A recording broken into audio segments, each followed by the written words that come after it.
Graça, paz e misericórdia, irmãos. Mais uma vez, vamos dar continuidade nesse estudo que tem sido tão precioso para nós. Um dia de chuva como esse, difícil, né? Tantas tribulações na semana, tantas coisas acontecendo, temores por fora, lutas por dentro. A gente está aqui mais uma vez, pela graça do Senhor. A continuidade no estudo do livro de Atos. O capítulo de hoje é o capítulo 18. Nós vamos ler os versículos de 1 até o versículo 11. Vamos ler todo mundo junto, esses 11 versículos. Capítulo 18, versículos de 1 até o versículo 11. Vamos lá? Depois disso, deixando Paulo Atenas, partiu para Corinto. Lá encontrou certo judeu chamado Áquila, natural do Ponto, recentemente chegado da Itália, com Priscila, sua mulher, em vista de ter Cláudio decretado que todos os judeus se retirassem de Roma.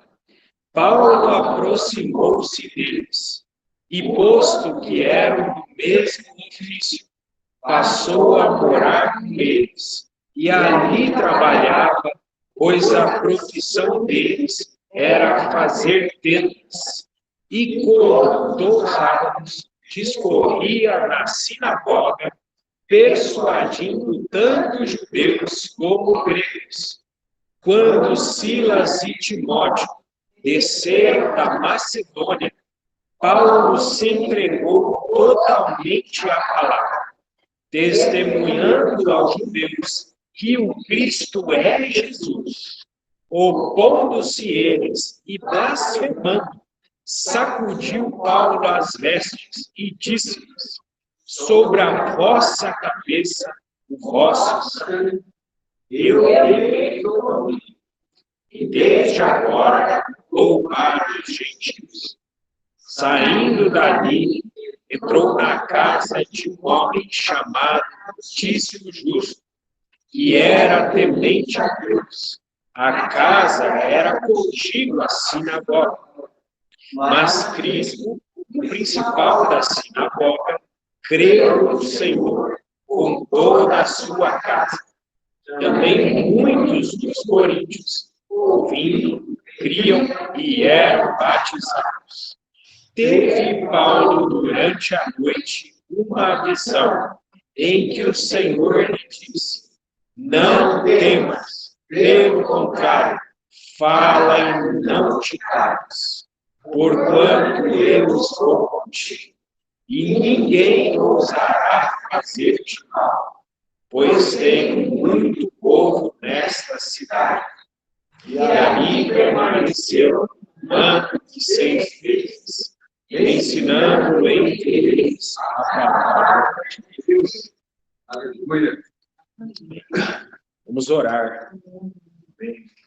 Oh, Senhor, mais uma vez, nós nos prostramos aos teus pés e encomendamos, Senhor, as nossas almas a ti, fiel Criador. Entregamos tudo o que temos, tudo o que somos em tuas mãos. Somos propriedade exclusiva tua, Senhor. Nosso respirar está nas tuas mãos. Nossos fios de cabelos estão contados por ti, Senhor. Nada escapa de ti, Senhor. Nós somos teus. Gostamos de dizer isso, Senhor. Nós pertencemos a ti. Nós não somos mais de Satanás. Não somos mais de nós mesmos. Nós somos teus. Oh, como é seguro, Senhor, estar em tuas mãos. A nossa vida faz sentido de fato. Nosso destino, que era o lago de fogo, não é mais. Nosso destino é a glória. Nosso destino é estar para sempre com o Senhor. Oh, olhando para ti, Senhor. Autor e consumador da nossa fé. Vivemos aqui nesses dias, como diz a tua palavra, ausentes da tua presença física, mas na fé, Senhor. Crendo, assim como a tua palavra diz, o justo viverá pela fé. E se retroceder, a minha alma não tem nele prazer. Ó, Senhor, mas queremos viver pela fé nesses dias, Senhor. Tanto exigem de nós. Dias, como a tua palavra dizem, dias difíceis. Dias onde os homens são egoístas, jactanciosos, avarentos e tantas outras coisas. Senhor, nesses dias, Senhor, nós queremos ter os nossos olhos fixados apenas em Ti, Senhor. Não queremos olhar ao redor, não queremos olhar para nada mais que pode nos desanimar. Vamos olhar para Ti, Senhor. Ó Cordeiro de Deus que tira o pecado do mundo, Rei dos reis, Senhor dos senhores. A tua voz, Senhor, nos encoraja. Tua voz é a voz que tirou Lázaro daquela tumba, Senhor. A tua voz cita os mortos, Senhor. Tua voz é poderosa, Senhor. Nós cremos no Deus El Shaddai, Todo-Poderoso, que pode todas as coisas. Entregamos a tua palavra mais uma vez em tuas mãos, Senhor. Comendamos a tua palavra em tuas mãos. Em nome de Jesus. Então, chegamos ao capítulo 18. Estamos quase já no finalzinho da segunda viagem missionária de Paulo, com diversos outros irmãos. E o versículo 1, vamos direto para ele, porque é um versículo que faz já uma espécie de ponte com o capítulo anterior, um versículo que ele já faz uma espécie de ligação entre os acontecimentos anteriores e os acontecimentos que nós vamos ver hoje. Versículo 1 diz o seguinte: depois disto, deixando Paulo Atenas, partiu para Corinto. Então, o versículo já está bem explícito, né? Depois disso, o quê? Depois do capítulo 17. Depois, nós já vimos, né?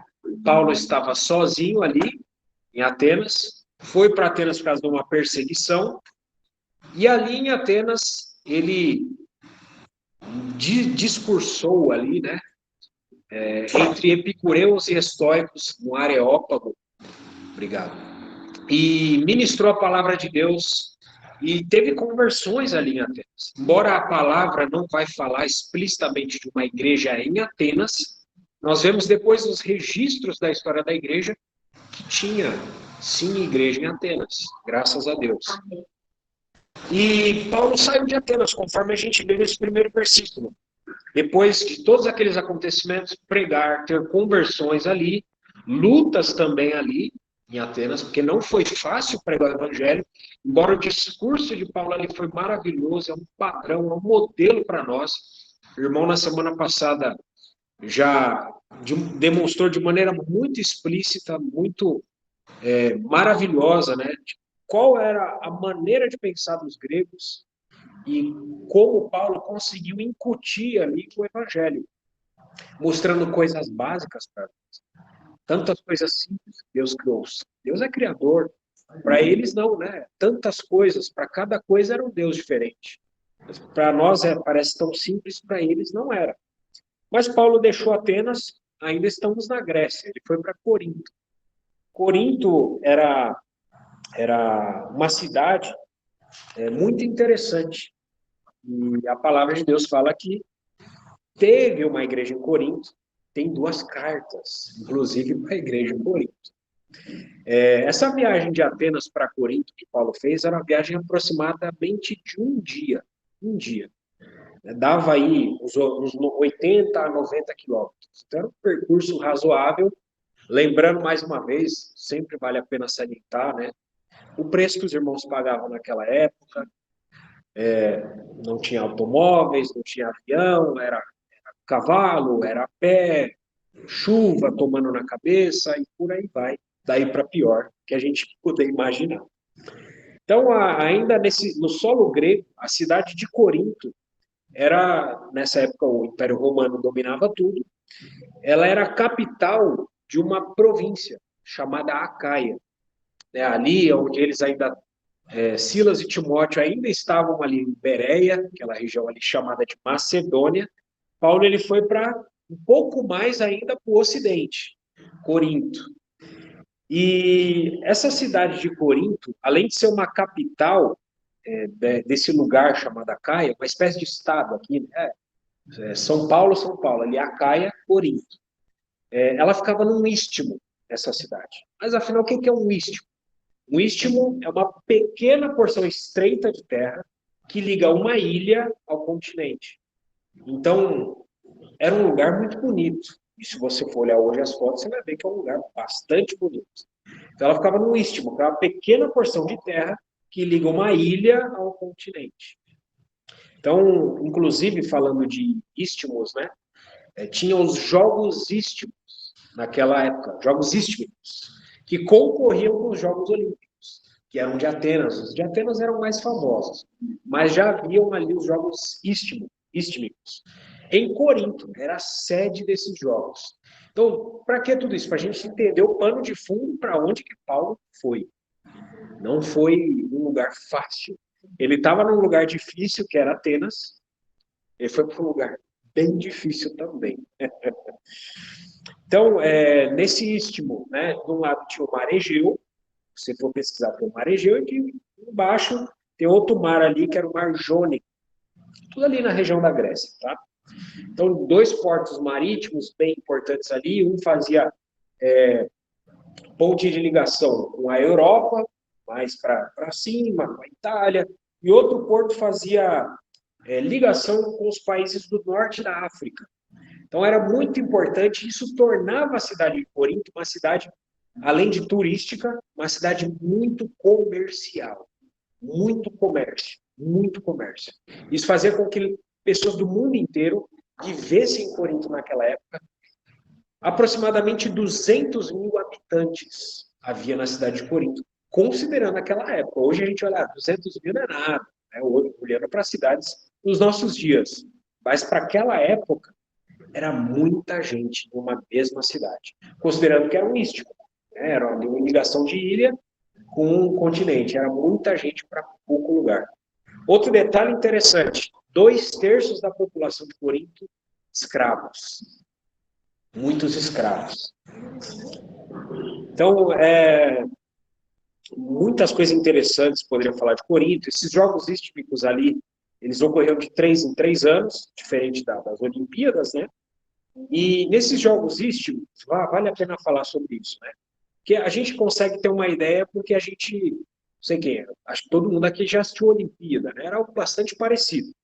Então ali tinha disputas atléticas variadas, com cavalos, com disputas musicais, disputas literárias, náuticas. E, então a ideia era você demonstrar através do seu corpo e da sua mente o quão forte você era, o quão belo você era, através do seu corpo e através da sua mente. Então, por conta disso tudo, Corinto era uma cidade que valorizava o corpo e a mente. A filosofia também abundava ali.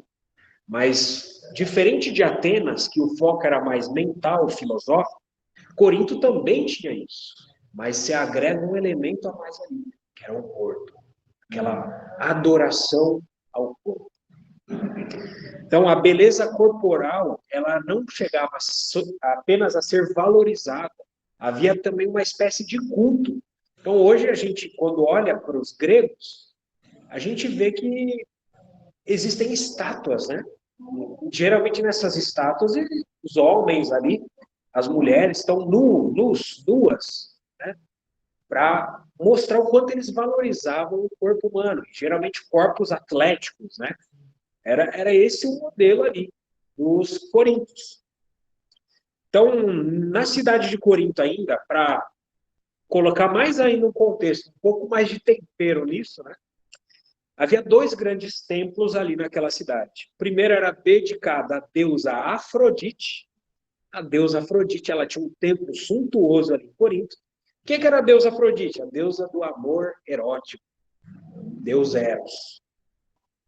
E diz a história ali, vários historiadores dizem que havia nesse templo específico de Afrodite 10 mil sacerdotisas. 10 mil sacerdotisas.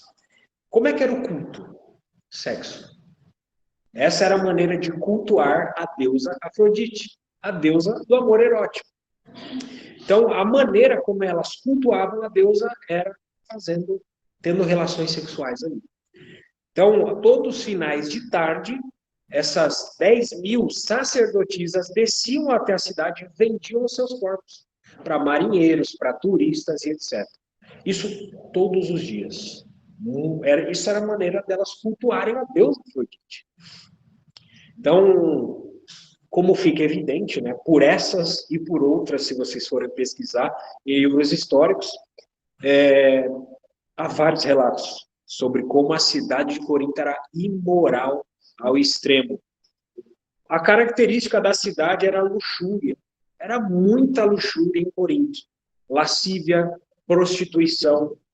E esse é o primeiro templo, relacionado ao primeiro templo suntuoso ali, que tinha grande afluxo de pessoas ali.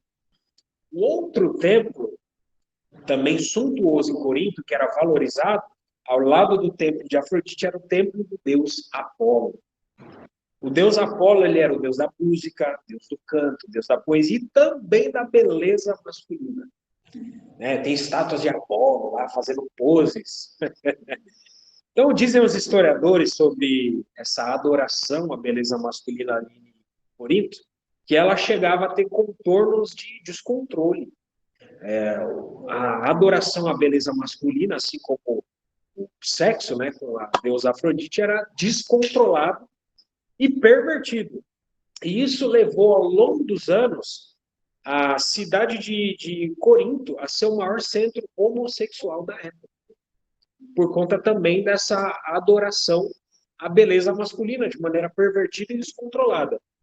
Então, esse era o contexto onde Paulo foi se inserir, né? Então, era uma cidade cosmopolita, pessoas do mundo inteiro ali. Paulo saiu do ambiente, espiritualmente falando, né, dominado pela idolatria. O texto do capítulo 17 fala que ele se revoltou em face da idolatria. Agora imagina Paulo ali. Tinha idolatria também, igual em Atenas, mas imagina Paulo ali, tá ali, abre a janela, relações homossexuais, relações de imoralidade sexual por todos os cantos, como se fosse algo totalmente normal. Seres humanos vivendo literalmente igual animais. E dizendo que isso é culto religioso. Quanta ignorância o ser humano não estava vivendo, não é verdade? Então, esse era o contexto onde Paulo foi se inserir, né? Onde o Espírito Santo levou Paulo, melhor dizendo, um ambiente de luxúria. Então, falando de Corinto, ainda não é à toa que, se nós formos olhar, se formos colocar os nossos olhos na primeira carta de Paulo aos Coríntios, o que acontece lá? Nós temos caso de imoralidade sexual. Então, agora a gente consegue entender melhor até aquilo que Paulo escreveu. Porque a cidade era dominada pela luxúria e pela prostituição, desregrada. Então, o caso ali da carta de 1 Coríntios era um jovem que estava tendo relações com a sua madrasta. Algo terrível, né? Paulo até falou, entrega esse jovem para Satanás, para a destruição da carne, que o espírito seja salvo no dia do Senhor. Graças a Deus, né, nós sabemos pela segunda carta, que esse jovem futuramente se arrependeu. E que os irmãos, por um tempo, sim, tiraram o irmão do meio. E é fato, isso tem que ser feito. Como o Paulo mesmo diz, um pouco de fermento leveda toda a massa. Nós não podemos, como igreja, tolerar esse tipo de coisa no nosso meio. O Senhor nos chamou para a santidade. O Senhor nos chamou para ser santos, santos como Ele é.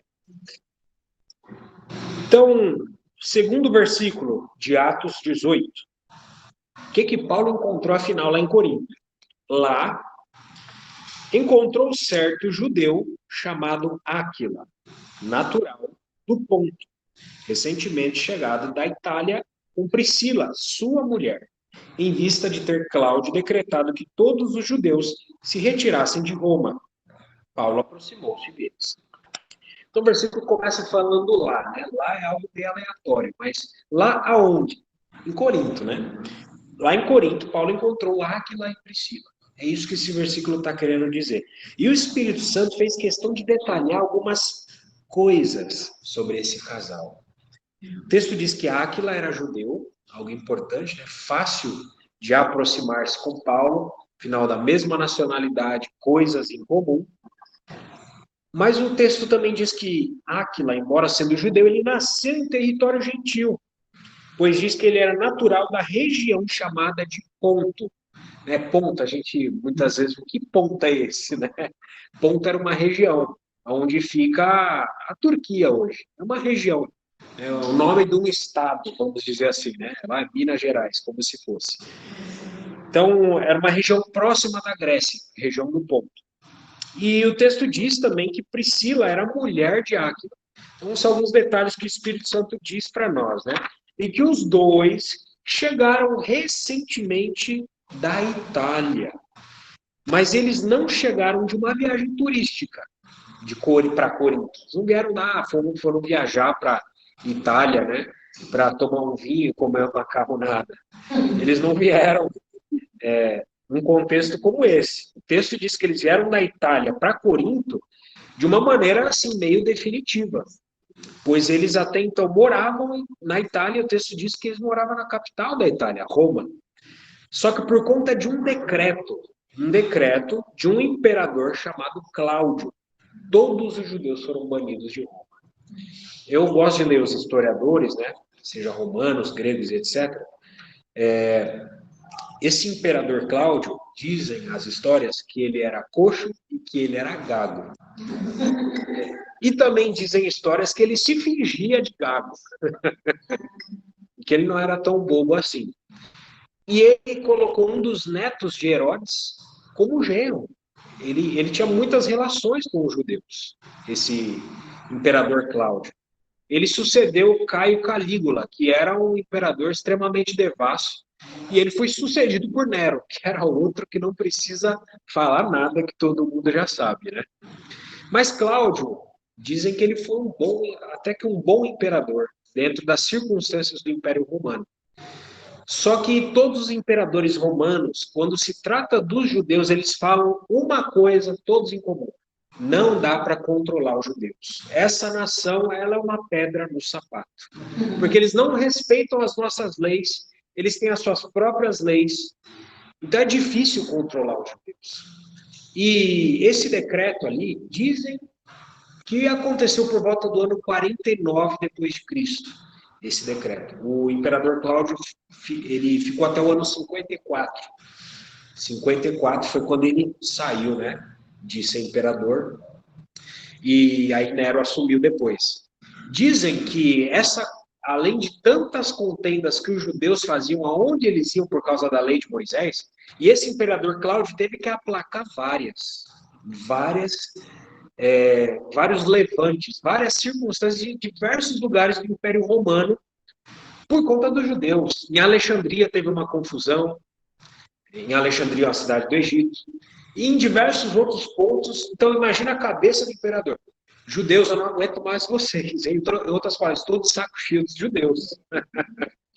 E dizem que essa controvérsia e esse decreto foi emitido por conta, dizem os historiadores, Flávio Josefo fala disso, Suetônio fala disso, Cássio Dio também fala disso, que foi por conta de um tal de Crestus.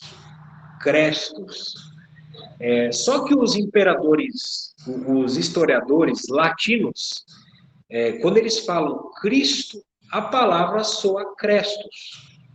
Então, alguns historiadores posteriores, todos em unanimidade, dizem que esse conflito se deu por conta de Cristo. Foi por conta de Cristo, que era o tal de Crestus ali, que deu um problema em Roma. Então, os judeus que moravam em Roma, em outras palavras, estavam tendo conflitos internos entre eles por conta de um tal de Cresto. E aí o imperador romano olhando isso: ó, judeus, eu não aguento mais vocês. Vão embora de Roma. Saiam daqui, peguem suas coisas e vão embora. Vocês têm brigas internas, brigas o tempo inteiro, vão embora de Roma. Então, foi isso que foi o decreto. Então, quando nós olhamos, né, por conta de Cristo, que interessante. Há algo na Escritura que nos dá a entender alguma coisa? Há algo sim. Em Atos capítulo 2, no dia do Pentecostes, fala que vieram pessoas de diversas nacionalidades a Jerusalém para aquela festa, aonde ocorreu o Pentecostes. E, inclusive, tinha pessoas ali que vieram de Roma. Veio pessoas que vieram da Itália. Então, nada nos impede de conjecturar, tá?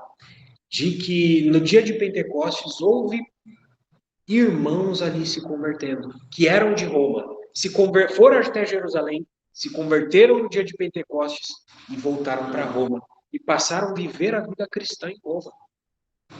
Então, por conta de um tal de Cresto, né, o evangelho chegou a Roma. Tanto que na epístola de Paulo aos Romanos também, para corroborar com isso, Paulo fala que ele nem conhecia os irmãos ali, que ele não sabe nem quem pregou o evangelho para eles.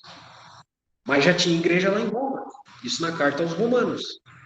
Então nós vemos que o evangelho ele foi se expandindo. O evangelho ele nunca vai se limitar a nós.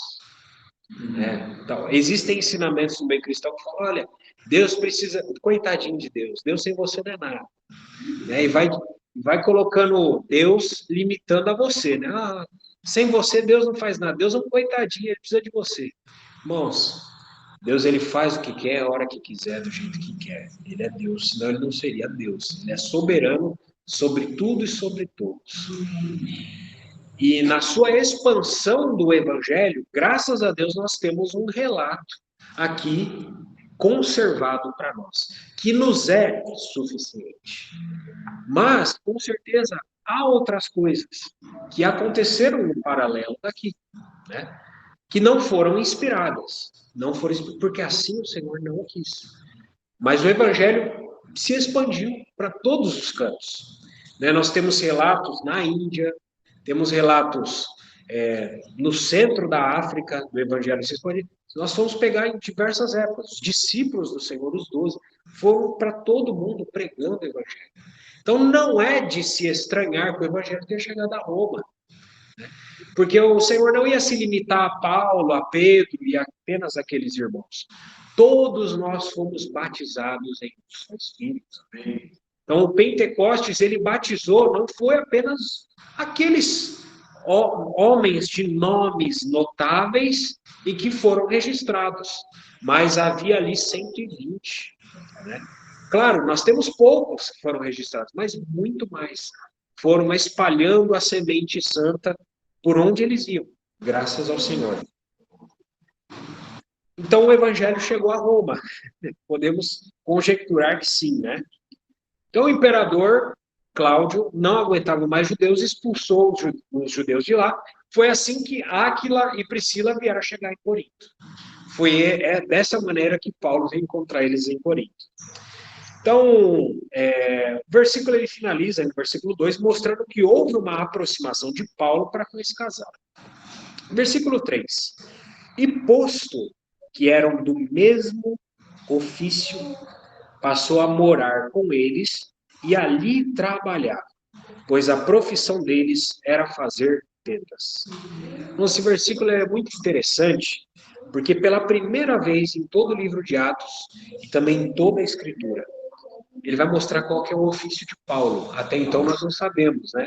Nós sabemos, Paulo é um rabino, Paulo é um fariseu, mas não havia nenhum outro texto falando, Paulo tinha uma outra ocupação secular.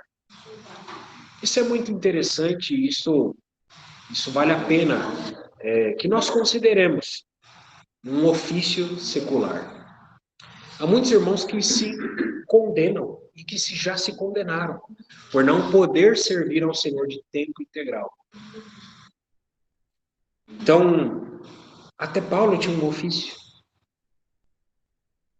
Então, a nossa vida é para servir ao Senhor.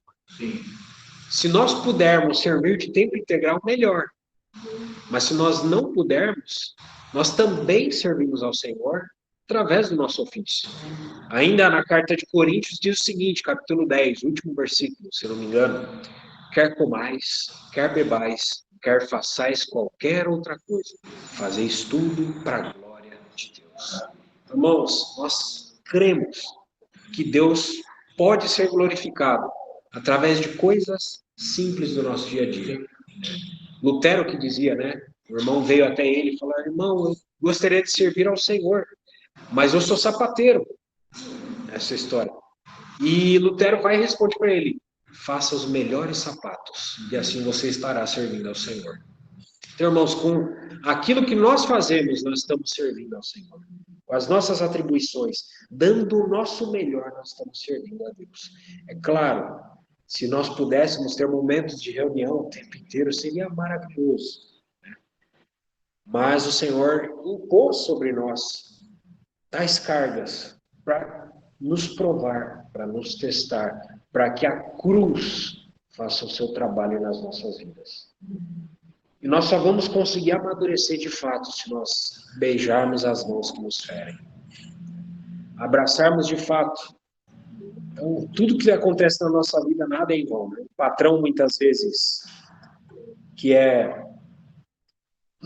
um carrasco, muitas coisas que tomam o nosso tempo, no nosso dia a dia, e aparentemente, às vezes, olha, eu não tive tempo suficiente para buscar o Senhor.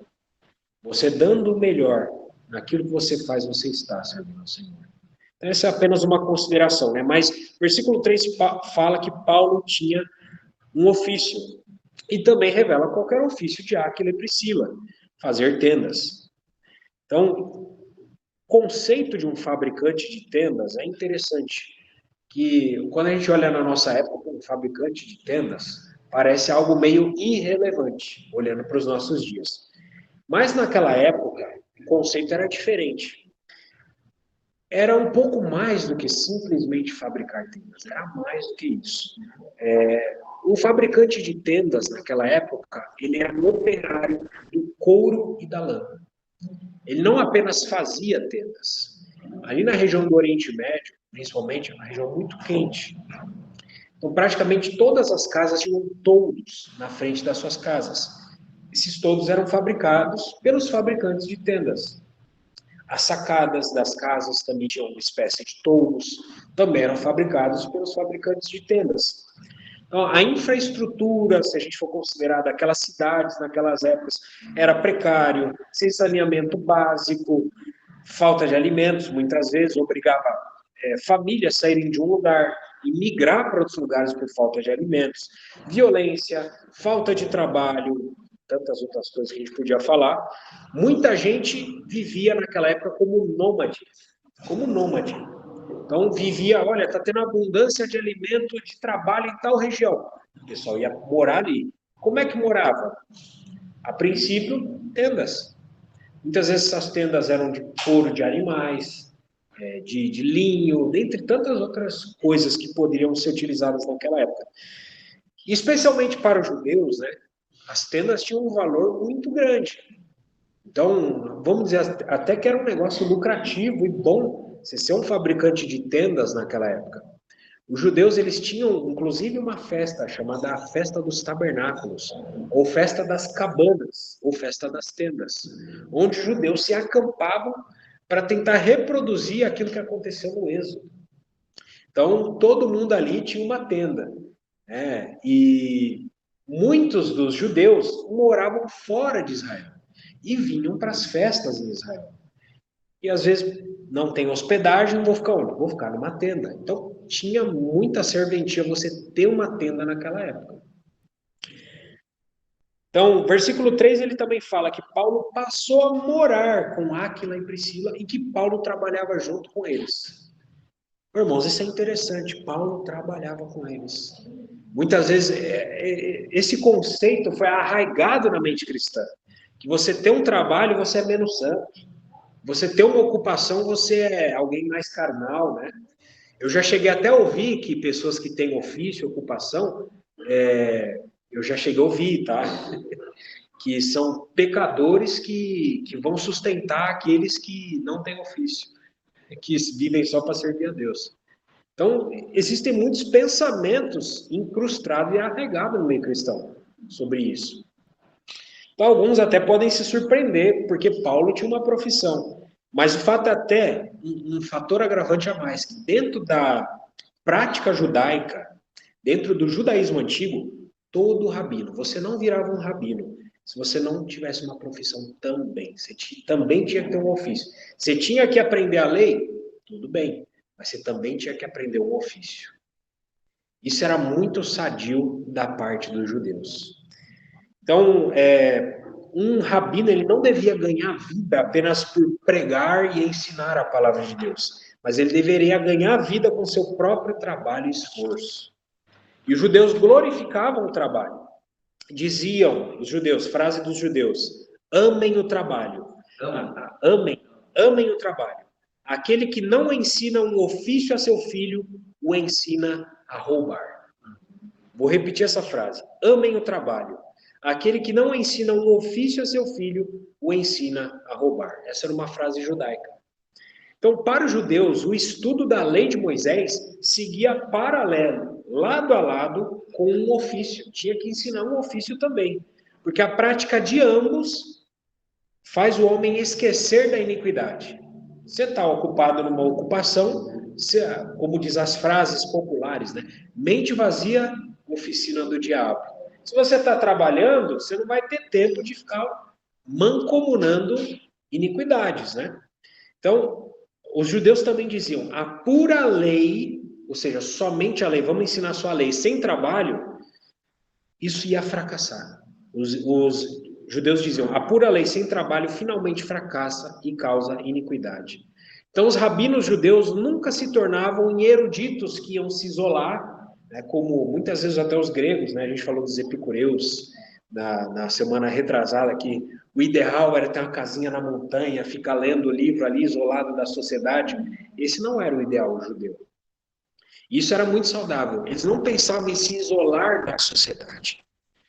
Eles sabiam como era a vida de um trabalhador. E eu não me esqueço de uma experiência de um cristão, eu não me esqueço até hoje dessa experiência.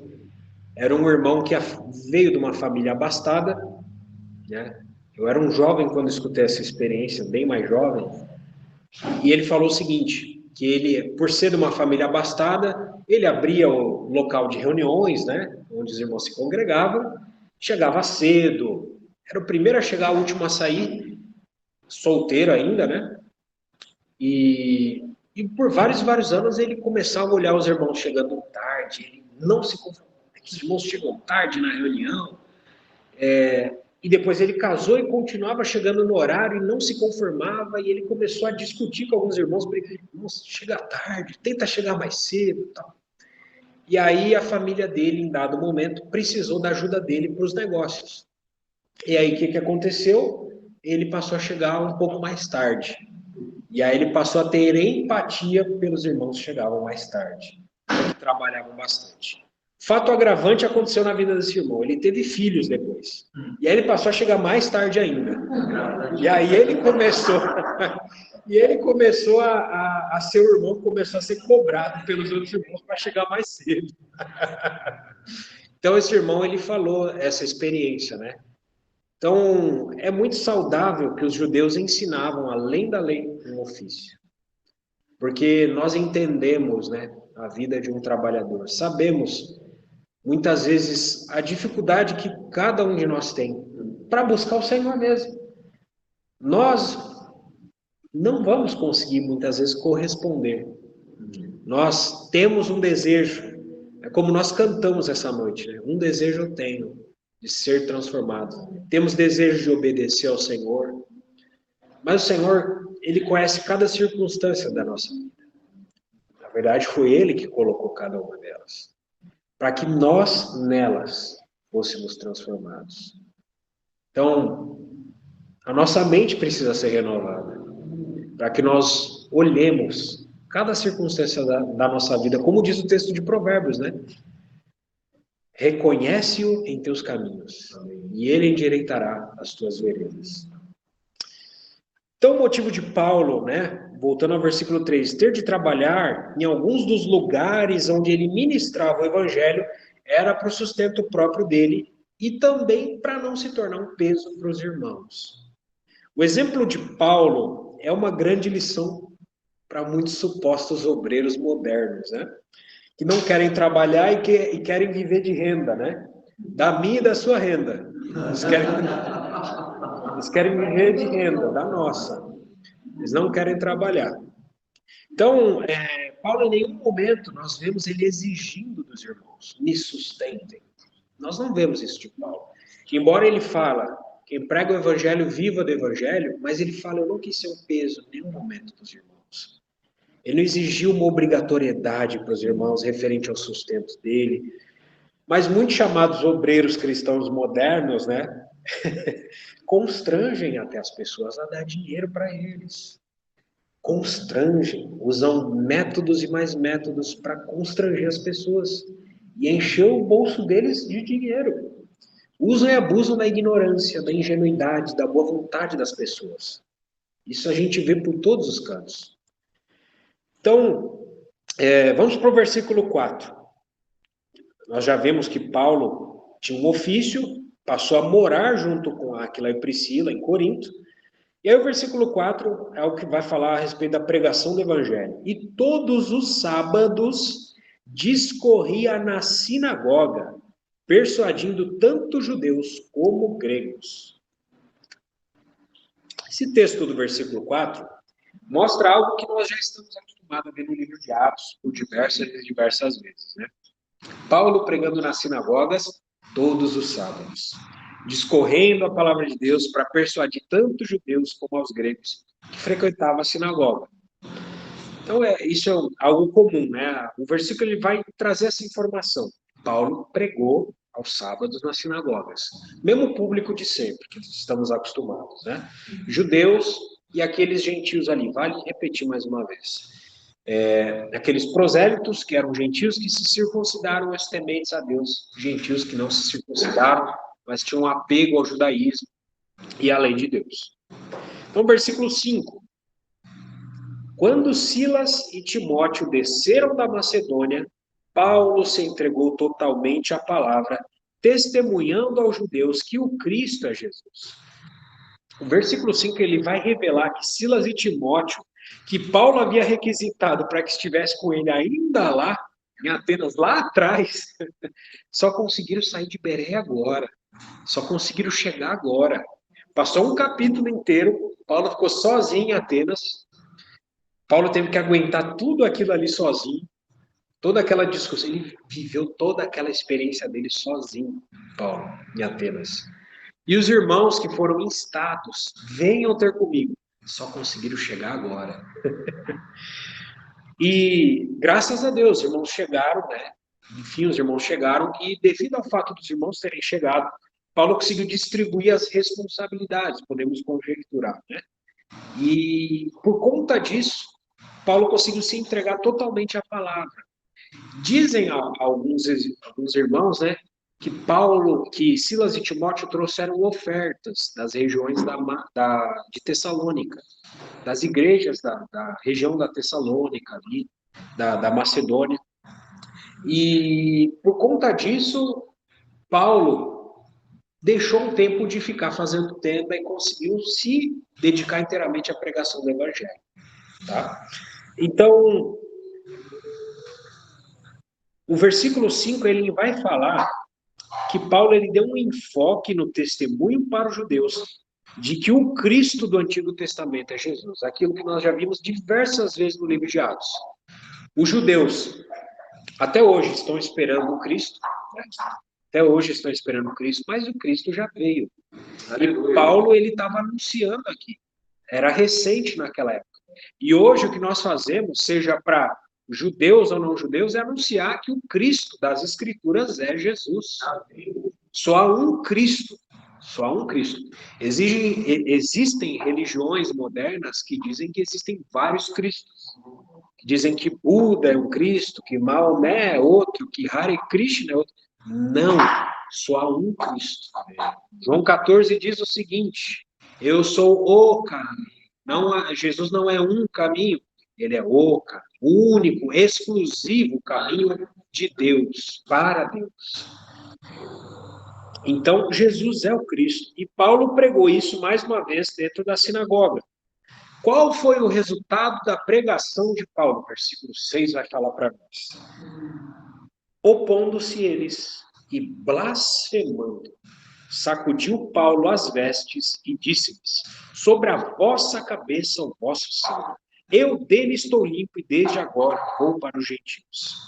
Então, versículo 6, ele vai mostrar aqui, nesse ponto em Corinto, o resultado da pregação. Ele não foi cheiro de vida para a vida, né? Mas foi cheiro de morte para a morte. Havia oposição dos judeus, o versículo já começa falando, opondo-se eles. Opondo-se o quê? A verdade de que Jesus é o Cristo. Eles se oporam, não, Jesus não é o Cristo. Era isso que esses judeus queriam dizer. E além de oposição, houve algo muito pior que aconteceu aqui. Blasfêmia. Blasfêmia. O que aqueles judeus devem ter falado sobre Jesus é impublicável. Há alguns ecos, né? Talvez na epístola de Paulo aos Coríntios, primeiro aos Coríntios, se não me engano, capítulo 12 diz o seguinte, que ninguém que fala pelo Espírito de Deus afirma anátema Jesus. Por outro lado, ninguém diz Jesus ao Senhor, senão pelo Espírito Santo. Possivelmente, esses judeus ali chamaram Jesus de anátema. Ou seja, o que significa anátema? Maldito.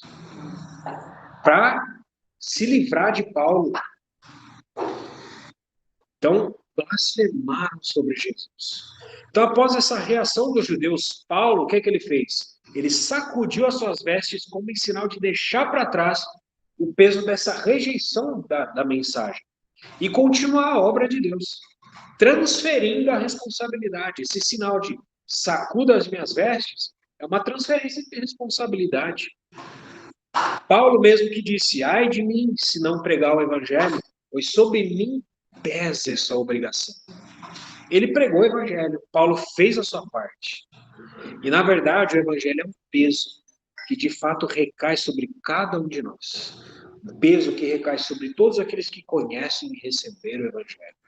Há um dever e uma responsabilidade nas nossas costas, cada um de nós, anunciar o evangelho. Só que casos ouvintes, como foi o caso aqui, de fato tenham ouvido o evangelho e não aceitem a sua mensagem, a nossa responsabilidade e o peso que estava sobre as nossas costas são transferidos para o ouvinte. Nós fizemos a nossa parte, pregamos o evangelho. E diante de Deus, no julgamento, a pessoa ela vai chegar diante de Deus e falar, eu realmente recebi o evangelho, mas eu não quis receber, eu rejeitei a mensagem do evangelho. É como a pessoa que estava se afogando no mar, estava se afogando, se debatendo no mar. O evangelho, o que ele é? Como uma boia de salvação. Alguém lançou, se salve. A pessoa, não, eu não quero, eu me salvo por mim mesmo. Não preciso da sua ajuda. É essa a rejeição do evangelho. Então, Paulo ele conclui esse assunto dizendo eu dele, do quê? Do sangue. Do sangue daquelas pessoas. Eu estou limpo. Paulo, quando ele faz essa referência à limpeza de sangue, eu estou limpo do sangue de vocês, ele está fazendo uma referência ao texto que aqueles judeus já conheciam. Um texto do profeta Ezequiel. Profeta Ezequiel, capítulo 33, versículos 7 a 9. Eu vou ler aqui rapidamente. A ti, pois, ó filho do homem, te constituí por atalaia sobre a casa de Israel. Tu, pois, ouvirás a palavra da minha boca e lhes darás aviso da minha parte. Se eu disser ao perverso, ó perverso, certamente morrerás. E tu não falares para avisar o perverso do seu caminho, morrerá esse perverso na sua iniquidade, mas o seu sangue eu demandarei de ti. Versículo 9.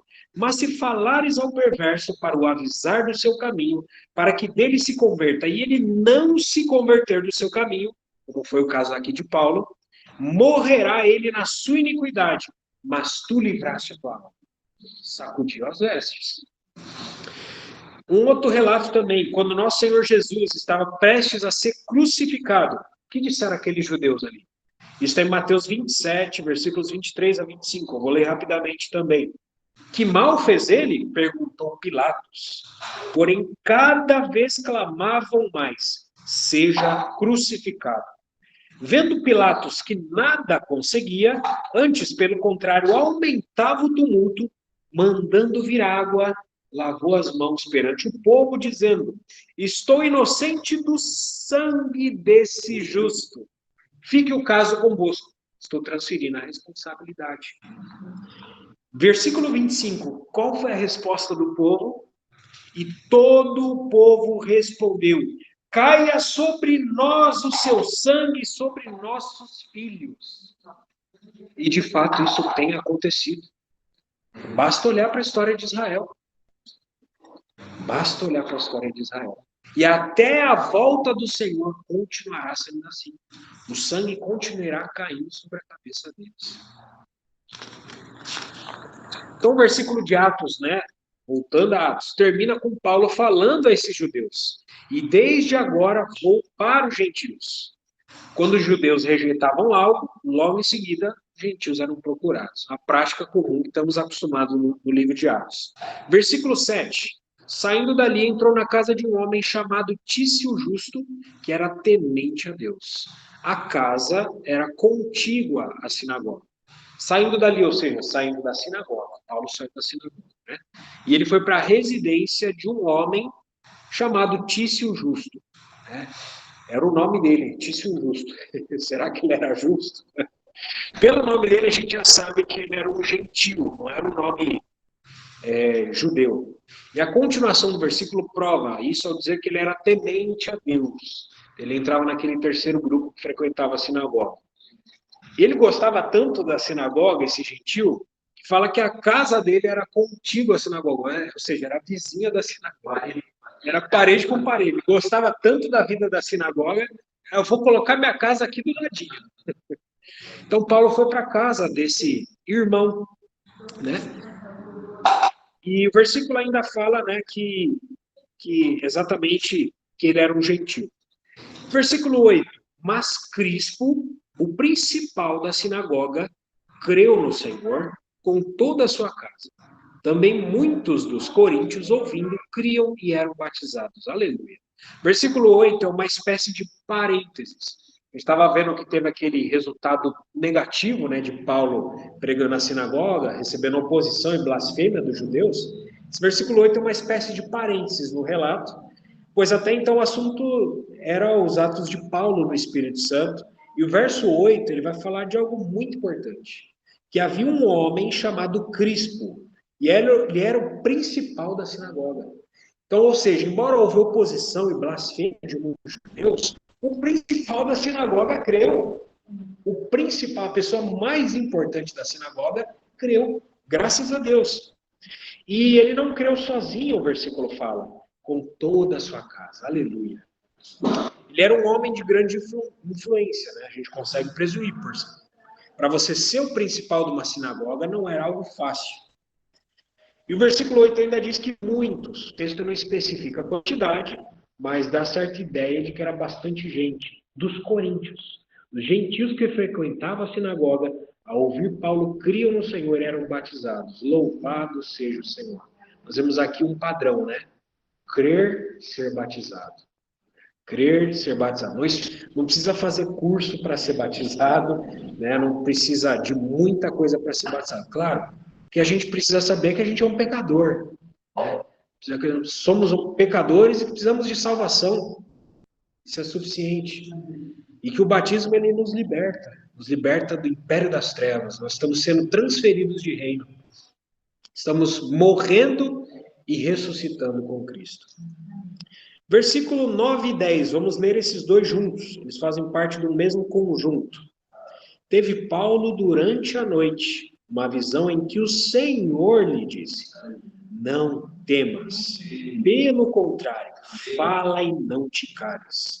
Porquanto eu estou contigo, e ninguém ousará fazer-te mal, pois tenho muito povo nesta cidade. Então, terminando esse parênteses do versículo 8, versículo 9 retoma a falar de Paulo. O versículo diz que durante a noite, aleluia, Paulo teve uma visão. E dentro dessa visão não foi um anjo, não foi um terceiro enviado por Deus, foi o próprio Senhor. Aleluia, o próprio Senhor falou com Paulo. O assunto tinha tanta importância para Deus que ele mesmo decidiu falar com Paulo. Isso é muito importante. Então, o conteúdo do que Deus falou com Paulo está contido na parte B, versículo 9 e o versículo 10 inteiro. O que Deus falou com Paulo, afinal, nessa visão na noite? Não temas. Pelo contrário, fala e não te cales. Porquanto eu estou contigo e ninguém ousará fazer-te mal, pois tenho muito povo nessa cidade. Então, primeiramente, aqui está uma frase que aparece na Bíblia pelo menos 365 vezes, né? Dizem alguns irmãos. A frase não temas. Uma por dia, né? Cada dia a gente tem que pegar o nosso não temas. Irmãos, o Senhor é aquele que sonda as mentes e os corações. E o Senhor certamente sondava a mente e o coração de Paulo ali naquele momento. E Ele também conhece os nossos corações. O Senhor não deixa passar nada despercebido. Cada detalhe é importante para Deus das nossas vidas. Como oramos aqui, até os fios de cabelo da nossa cabeça que nós nem nos importamos. Deus se importa. E Deus sabe que de frente, diante de muitas tribulações, por vezes o nosso coração desmaia. É verdade. A gente está tão atribulado, o nosso coração desmaia, desfalece. A gente perde a confiança. Nós tivemos experiências maravilhosas com Deus. Pouco tempo depois, nosso coração desmaia. Quando sobrevêm tribulações. Quando vêm angústias, e nós não temos força para caminhar na fé. Nós olhamos para as circunstâncias, não olhamos para Deus. Olhamos para a dor, Senhor, está doendo. E nos concentramos na dor e não olhamos para o Senhor, não alçamos nossos olhos para o céu. Isso acontece com todos nós. Mas quando nós ouvimos a voz do Senhor, o Senhor nos levanta das nossas prostrações. O Senhor nos levanta dos nossos desânimos. Como diz lá em Lamentações de Jeremias, né? Da mais profunda cova, Senhor, invoquei o teu nome. De mim te aproximaste no dia que te invoquei. Disseste, não temas. Ó, não temas aqui. Então, o Senhor é aquele que nos levanta com a sua voz. A voz do Senhor é a voz que tem autoridade sobre a morte e sobre o inferno. O Senhor, antes de ressuscitar Lázaro, né, levantou os olhos para os céus. Então, antes de nós lidarmos com as nossas situações, muitas vezes nós precisamos olhar para o céu primeiro, do que olhar para a cova, olhar para aquele lugar escuro. O Senhor vai ressuscitar? Vai. Ele é poderoso, mas Ele quer que tenhamos esse ato de fé. Olha para mim, levanta os olhos. Isso é muitas vezes difícil para nós. Mas quando o Senhor fala conosco, Ele nos reanima, Ele nos levanta, a voz do Senhor nos dá coragem. Aleluia. A voz do Senhor nos fortalece, nosso alma interior. O Senhor fala, não temas. Pelo contrário, ao invés de você ficar temendo, prostrado, ao invés de você temer, abre sua boca, fala. Abre a boca e fala de mim. Muitas vezes, nós precisamos falar do Senhor para nós mesmos. Às vezes nós estamos tão angustiados em nós, que às vezes a gente precisa cantar, louvar em voz alta, gritar. Davi que falava, né? Bendize minha alma, ó Deus, e tudo que é em mim bendiga o teu santo nome. Davi ele está conversando com a própria alma dele. Ele fala, minha alma, não te esqueça de nenhum dos teus benefícios.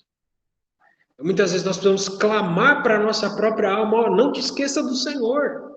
Não te esqueça do que o Senhor já fez. Mas muitas vezes nós nos esquecemos diante das dificuldades, né? Então imagine se nós podemos nos imaginar no lugar de Paulo ali. Por que o Senhor veio falar isso para Paulo?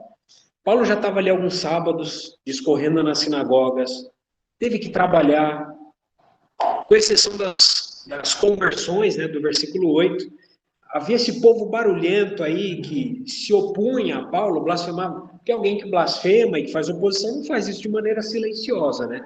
Possivelmente eles eram bem barulhentos ali. E aí a gente olha para Paulo, talvez ele tenha se lembrado da idolatria que ele enfrentou em Atenas.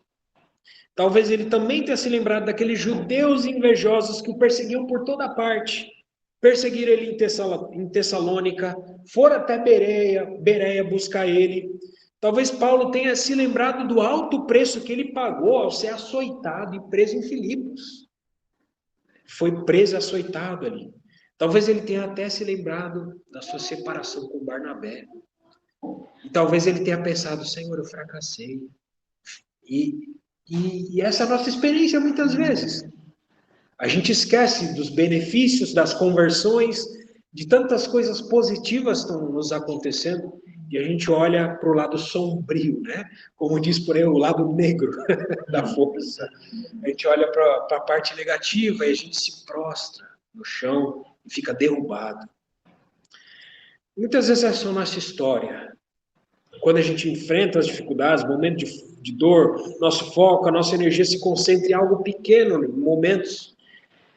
A gente se concentra no imediato. A gente não consegue olhar as coisas de maneira ampla.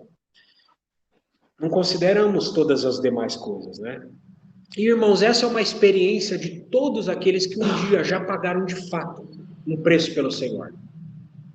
O inimigo, muitas vezes, ele vem para nos acusar de coisas e nos fazer de esquecer coisas. E nos dá impressões falsas de coisas. Existem muitas mentiras satânicas, sofismas, que são assim. E muitas vezes é a voz de Satanás falando conosco. Muitas vezes nos sobrevém pensamentos, na verdade, você desperdiçou oportunidade, você desperdiçou sua vida. Olha, você podia ter aproveitado tantas coisas, que desperdício.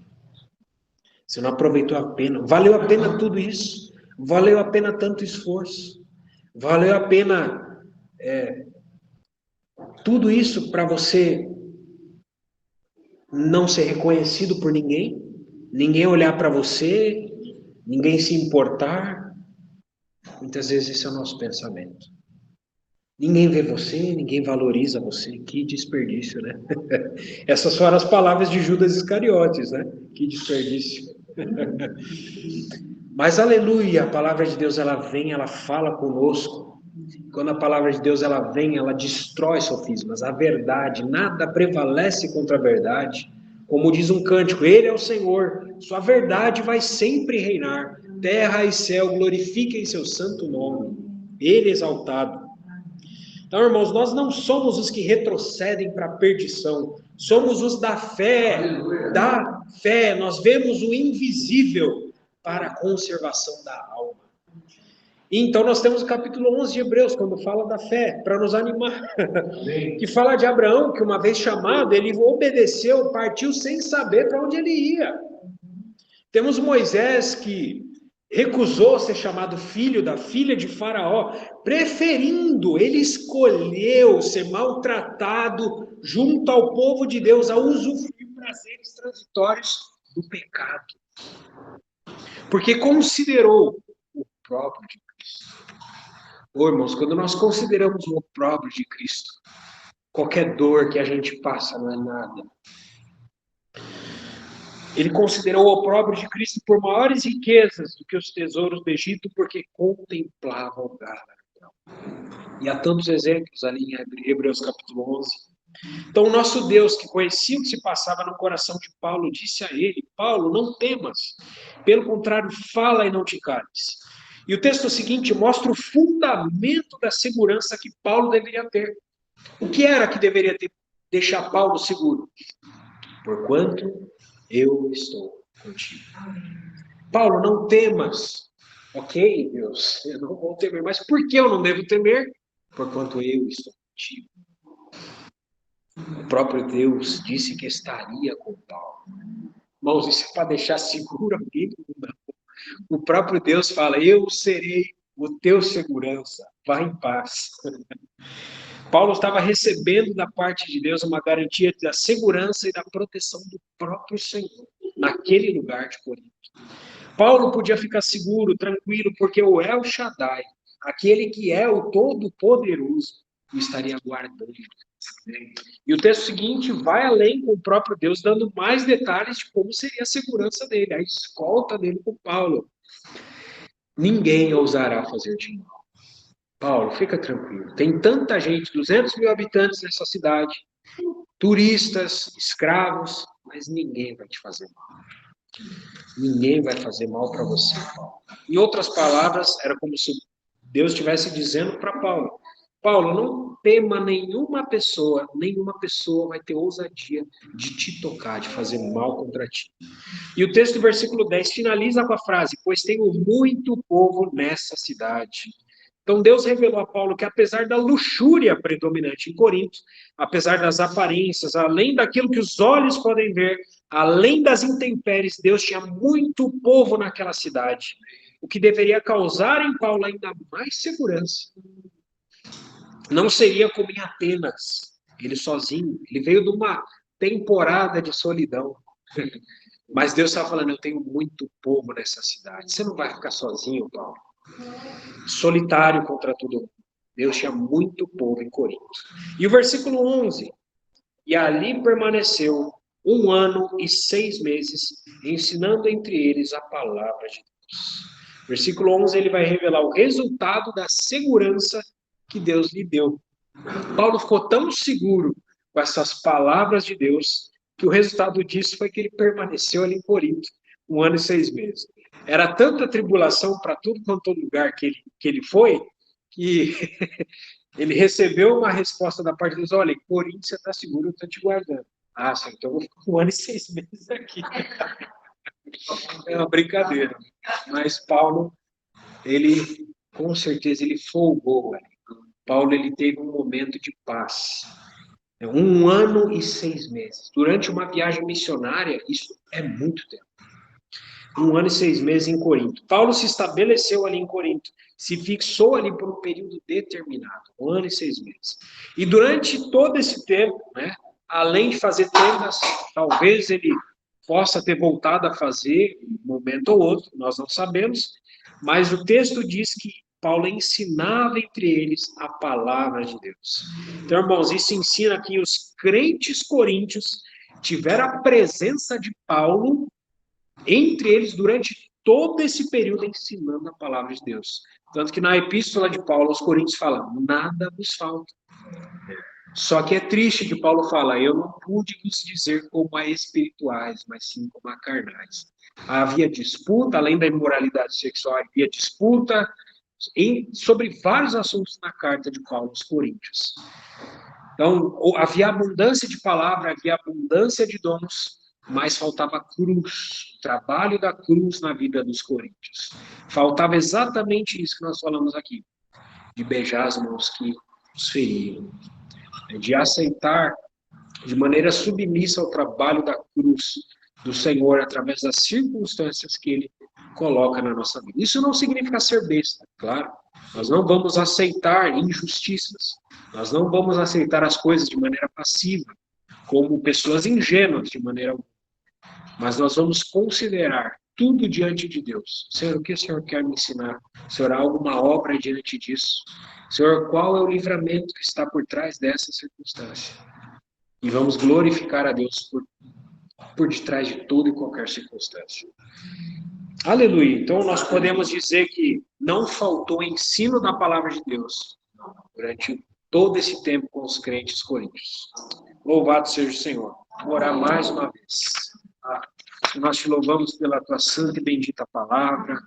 Muito obrigado, Senhor, por mais essa palavra que o Senhor possa ter falado nos nossos corações. Se algo não veio do Senhor, que os irmãos possam filtrar, e ejetar isso, Senhor. Nós só queremos aquilo que é teu. Senhor, nós temos temor diante da tua santa palavra, Senhor, palavra que nos julga, a palavra que